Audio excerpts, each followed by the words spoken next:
Okay, so I know a lot of you guys have been watching my channel lately to see my wish hauls. Well, today's going to be a little bit of a different video.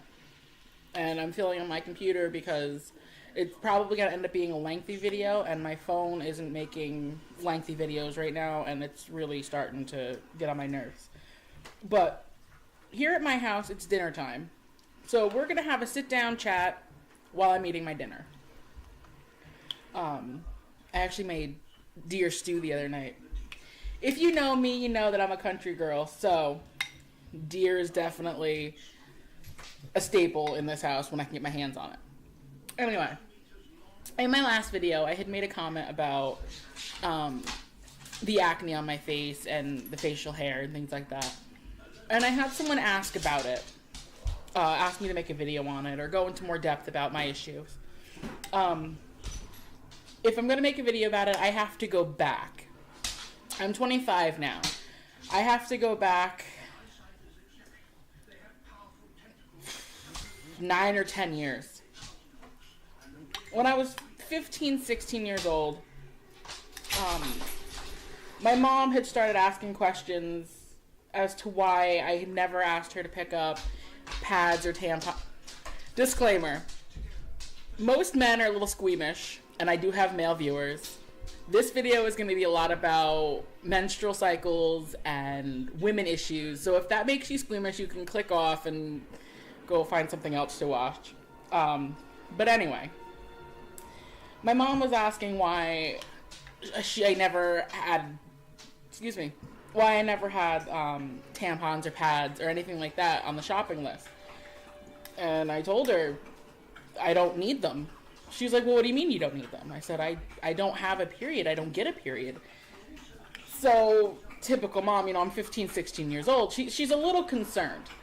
So, we make an appointment, and we go see an OB for the first. Was it my OB first? No. We went to my normal doctor first. At the time, I was still seeing a pediatrician. So, we see her. I'm just knocking everything over. And thank you, buddy. My son is also here. Normally I don't make videos when he's here because he tends to be a little loud, but he's eating pizza right now, so I'm hoping he'll be a little on the quiet side. But so anyway, we go to my doctor, and she tells me that it's probably an issue that I need to go see an OB for. So, my mom makes an appointment to see a gynecologist. And we go, and explain all the issues to her. And you can just put them on the table. Right here, babe. Right here on the table. Yep, put them right there on the table.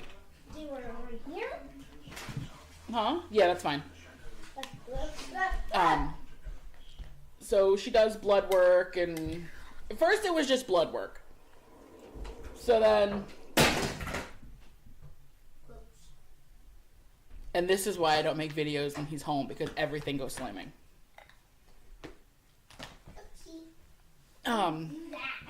So this video is probably going to be all over the place.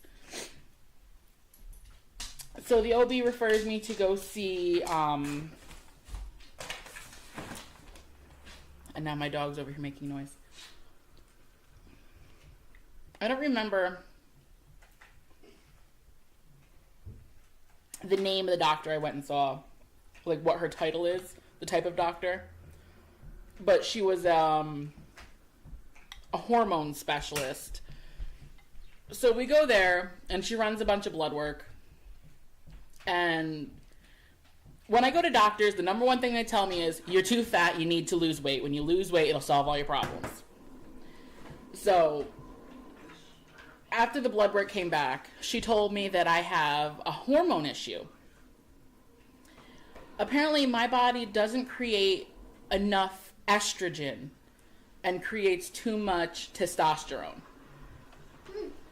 Okay, so 15, 16-year-old me, taking biology, I'm like, wait a minute. I'm a woman. I should not be creating testosterone. So what the hell is going on? So we see, after that, She recommended, number one, that I go on a diet and lose weight. And that I probably should go and start on birth control to try and monitor my hormone levels. Okay, fine. So, we went back to the OB and told them what was said. So she puts me on a birth control. She put me on Cariva. I'm like, okay, cool, fine, whatever.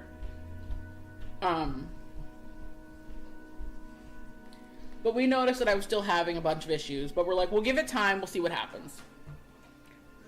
And then I started having issues in like my lower back, and we noticed an increase in facial hair. Now, my mom has thyroid issues, so she thought maybe I had something wrong with my thyroid, an enlarged thyroid, something to that effect. And I was having really bad stomach cramps and things like that once I finally started on a cycle. So we went back to the doctor and explained everything to them. And they do an ultrasound on, in my stomach, my lower stomach, where the issues are. And as they're scanning around, they're seeing these masses around my ovaries or my uterus or whatever the hell is down there that they found these on. So they're like, okay, well, we think that it's not a stomach issue. We think what your problem is you have cysts on your ovaries, which explains a lot. So they're like, we'll monitor them. We'll see what happens. You know, if they don't get any worse, then we'll just leave them there. But, if they get worse, then we'll think about surgery. So I'm 16 at the time at this point. So here I am thinking at 16 years old, I'm going to have a surgery. You know, I'm scared because my entire life I wanted to be a mom. I knew I wanted to be a mom back in like kindergarten. I knew that's what I wanted to be in life. So me always thinking the worst thing. I'm thinking that I'm going to go in there and they're going to have to take my ovaries and I'll never have kids. It was a spiral is what it was. So fast forward a few years. I was on that pill for a while. Fast forward a few years. I'm 18 at the time. While taking the birth control pill, I also saw a dietitian. I started working too, and I lost a lot of weight. I lost almost 100 pounds in less than a year. I was also going to the gym for an hour a day, twice a day, 5 days a week, and then walking 3+ miles a day. And on top of that, being a cashier, working, running back and forth through the stores, I was very active. So I lost a lot of weight to the point where I was very sick and my mom was worried. So she took me back to the endocrinologist. That was the doctor. Took me back to the endocrinologist and they ran my blood work. And she's looking at the paper and she looks at me and she's like, if you weren't so fat based on your levels, your vitamin levels, on your blood levels, I would diagnose you with an eating disorder. But because you're so fat, we're not going to diagnose you. Okay, bitch. Okay. So, whatever. But like I said, when I was 18, when my dad passed away, I was going through a lot mentally. I was very sick all the time. So I stopped taking the pill that I was taking. And then within 2 months, it was August when my dad died. And 2 months later, we say hello to the positive pregnancy test. So back and forth to the doctors. All this time, I also developed a seizure disorder as well. And that's a whole nother video. So if you want to know about that, I can go into another video about my seizure disorder. But they're doing more scans. I end up being high risk because of that. So they're doing even more scans. So I'm going, you usually get like what, 2 or 3 ultrasounds during a pregnancy. I had about 10, maybe more. Because of being with the seizure disorder, being overweight, having vitamin deficiencies, and having the polycystic ovaries. I'm doing scans all the time. They're watching the sizes. You need to go eat your food. I'm done. No, you're not. Go, Jacob, go eat your food. I'm home. Jacob, Ryan, you just sat down. No. Hold on, guys. I'll be right back. Okay. So, if you have kids, you know that sometimes it's hard getting them to eat. Even trying to get him to eat pizza can be hell some days. Anyway. So they're doing the scans and they're watching the sizes. And they're like, well, because you're not on the pills anymore, your hormone levels are going to be all over the place because you already have an issue with your hormones. But because you're also pregnant, you have those hormones on top of it. So I'm like, fuck, great, this is awesome. But because being pregnant, I guess my estrogen levels went up. So I didn't have any issues as far as like the facial hair or things like, or the acne. I didn't have issues like that. But when he was born, it was like the previous issues kicked up ridiculously. So my acne started really bad, like really bad. So I was trying to go back on the pill, but at the same time I'm like, well, I know me, and running around with my son, I'm gonna forget to take the pill every day. So I'm like, well, I'll just get the implant. I'll get the Mirena implant. Side note, don't ever get the Mirena implant, because that's a whole another story that I can go into if you want. So I got that, and at first I noticed that it wasn't as fast. The facial hair growth wasn't as fast. The acne wasn't that bad. Fast forward 4 years. I had 5 years. I had the Mirena removed.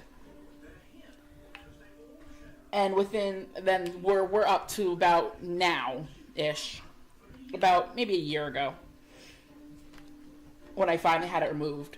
After my body hormone levels started to even out to its normal level, I noticed again the ridiculous amount of acne, the ridiculous facial hair,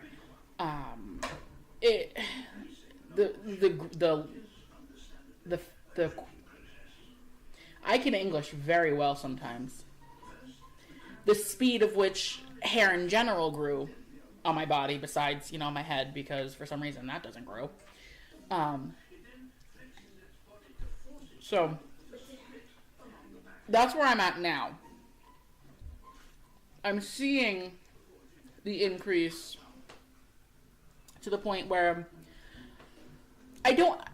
my mom always yelled at me when I was younger for doing it, but I don't have time to sit there and pluck each individual hair that grows on my face that's not supposed to be there. So, you know what? I shave my face like a man. I'll be honest. That's what I have to do. I don't have time to sit there and pluck each individual hair. So I'm in the shower, I shave it, and we're good to go. But I've noticed that I have to do it. In the beginning, it was like maybe once or twice a month I was doing it. But now it's to the point now where I'm doing it like once or twice a week. And even that isn't enough. And it's very embarrassing. Very embarrassing to deal with. You go to a store and you've got all these people staring at you because you've got a full beard. You're supposed to be a woman and you have a full beard and people are staring at you. And it's very, very embarrassing. I've had my son reach up and rub my face and tell me that my beard was longer than than his father's. And it's an embarrassing thing to deal with. And the only way to really combat my issue would be to go back on the pill, which I don't want to do.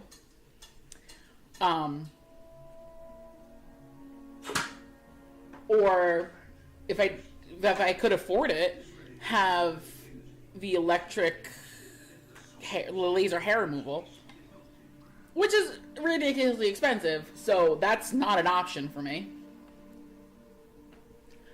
But it's hell. But honestly, my life is hell, and I have people staring at me all day at work. When I go to the store, I'm embarrassed going to my son's school. It's a sad situation to be in, and there's nothing I can do about it because this is how I was born. And to me, I have these little masses on my ovaries, and logically, I don't understand how these little masses is able to create such a big impact on my life.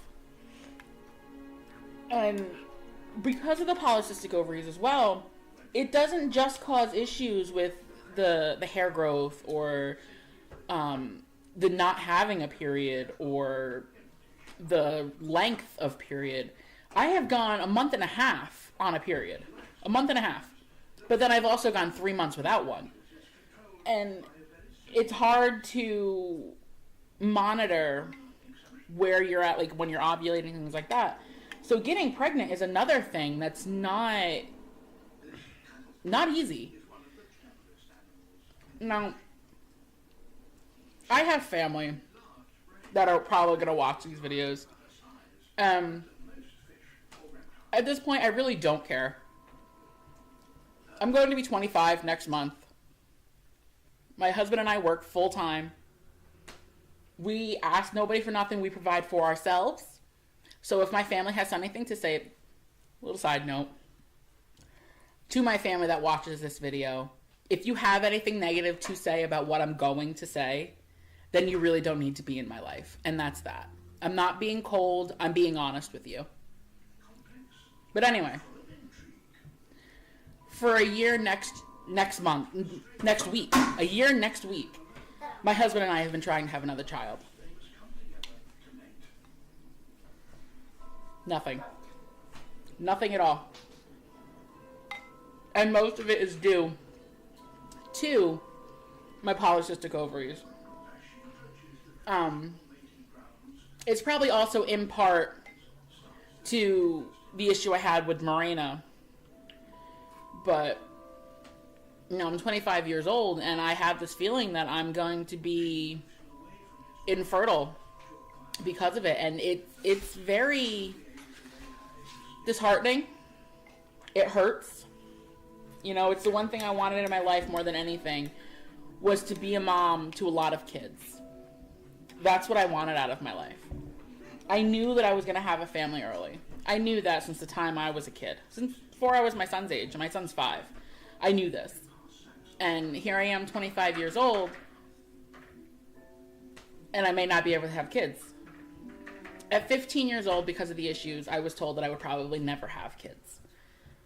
And that's why, one of the reasons why I pushed so hard to try and figure out what to do, how to go about this. So, when I did get pregnant with my son, I was 18. And I knew I was going to start a family early. I didn't think I was going to start it that early. But I did, and that, I wouldn't change anything about it because I have him. But, now it's time in my life where my husband and I are ready to have another child, and it may not happen. And it makes me feel inferior as a woman and as a wife that I can't give my husband another child. He wants it, and I cannot give him another child. And it, like I said, it makes me feel inferior as a woman. I have these fears that he's going to one day be like, you know what? She's really not a woman. She can't have kids. She's got a beard, for fuck's sake. Like, And he's going to leave. And that's one of my fears in my life.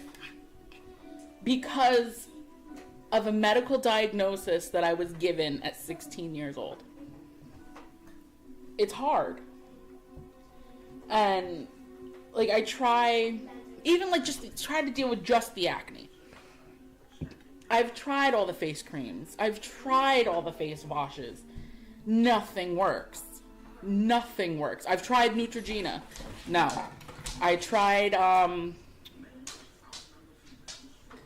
can't think of the name of it. They sell it in malls now. It was really big, really expensive. It was like an aqua liquid with like a white cap on the top of it. I can't think of the name of it. But they sell it in malls in those vending machines. I tried that. That didn't work. Clearasil doesn't work. All those different masks out on the market, they don't work.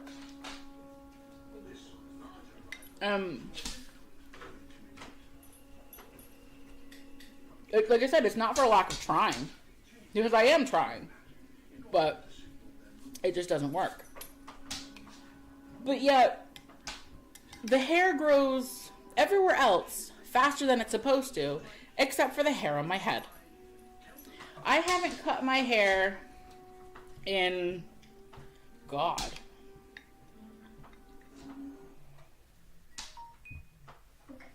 my son's 5.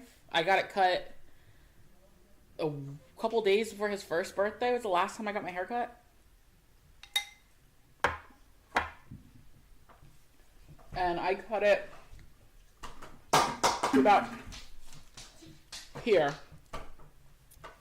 So that's 5 years worth of hair growth. I mean, I don't know. It's just, I feel like things shouldn't be that bad.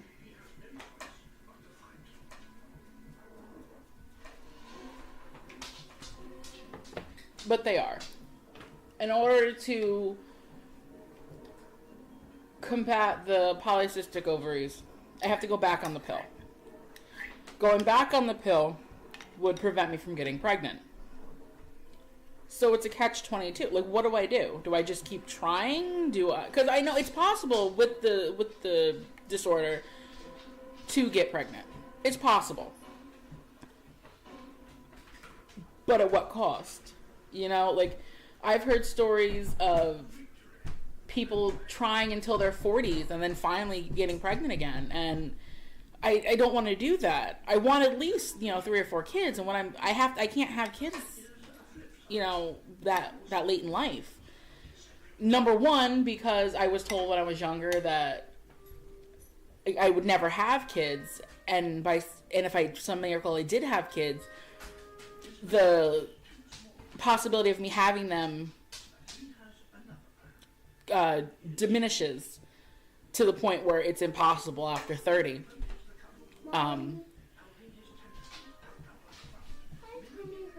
Okay, no more soda. Where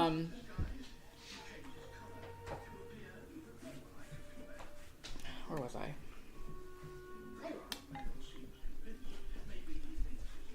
But also because of my seizure disorder, because of my weight, I have all these factors against me. And I know a lot of people are like, well, then just lose weight and you'll be fine. Doesn't work that way.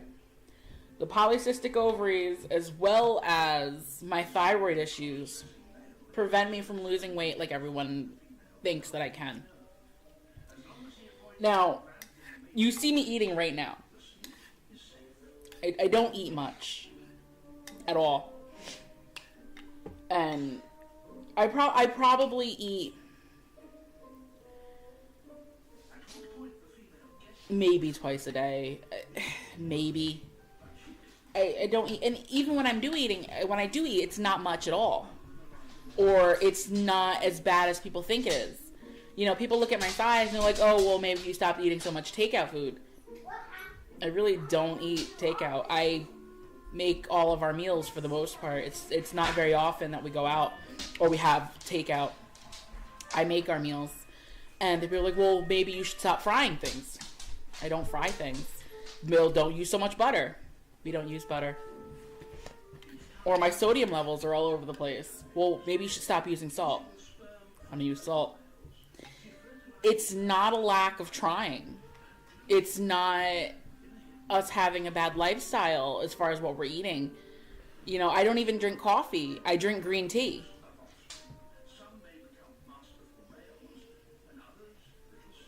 I'm just going to show you my video. He's obsessed with YouTube, so he wants to be part of a YouTube video. Yeah. Say hi, Jacob. Hi. So, I just... Oh, yeah. As far as frying things, I don't fry them. I bake. Why this cat over here? Jacob.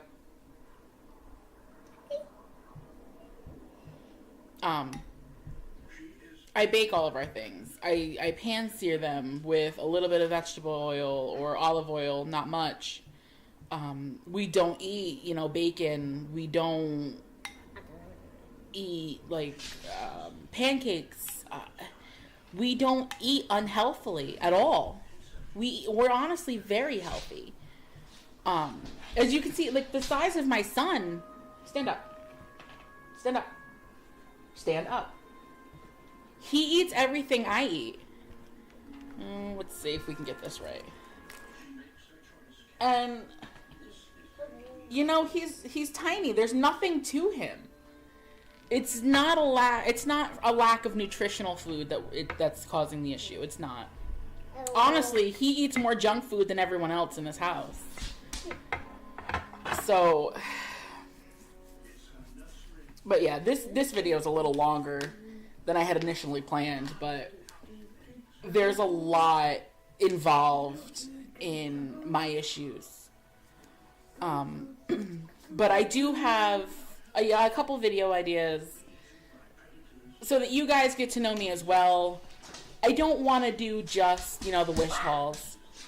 I want my viewers, you guys, to know me as an individual.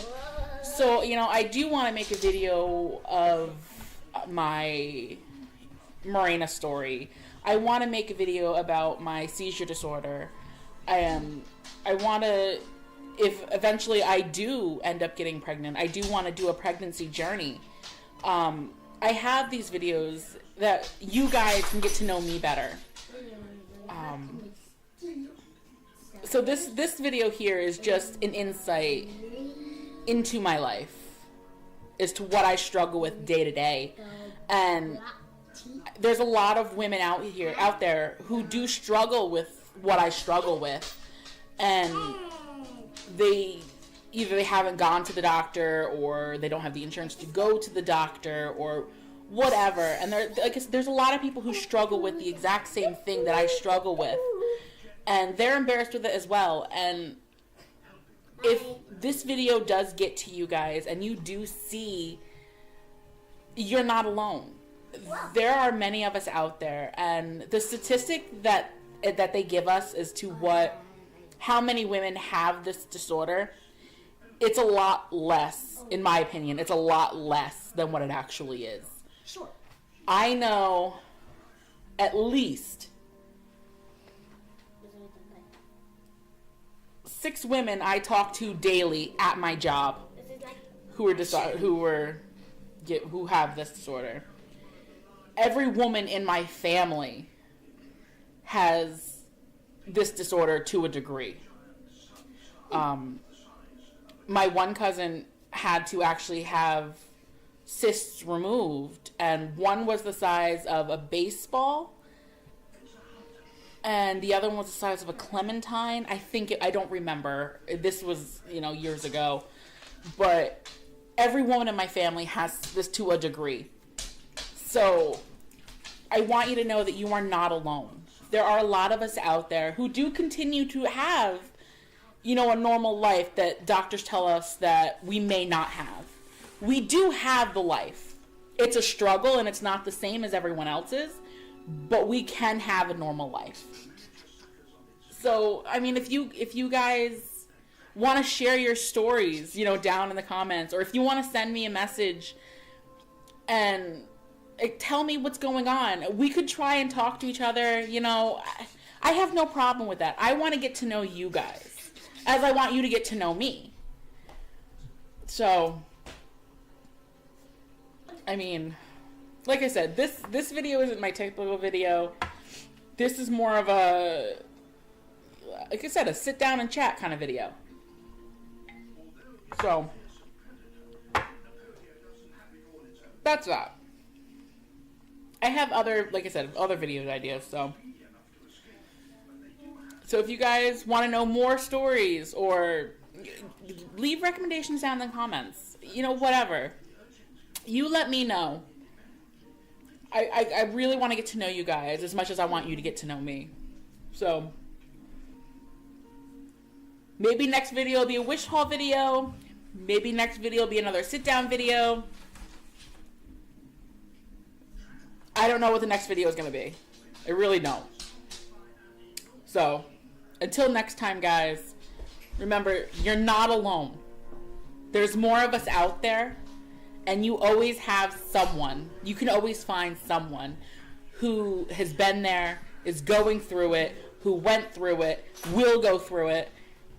There's always someone. And I want you to know that if you need someone, I'm right here. All you got to do is reach out, and I will be more than happy to talk to you guys. All right. So until next time, guys, I'll talk to you later.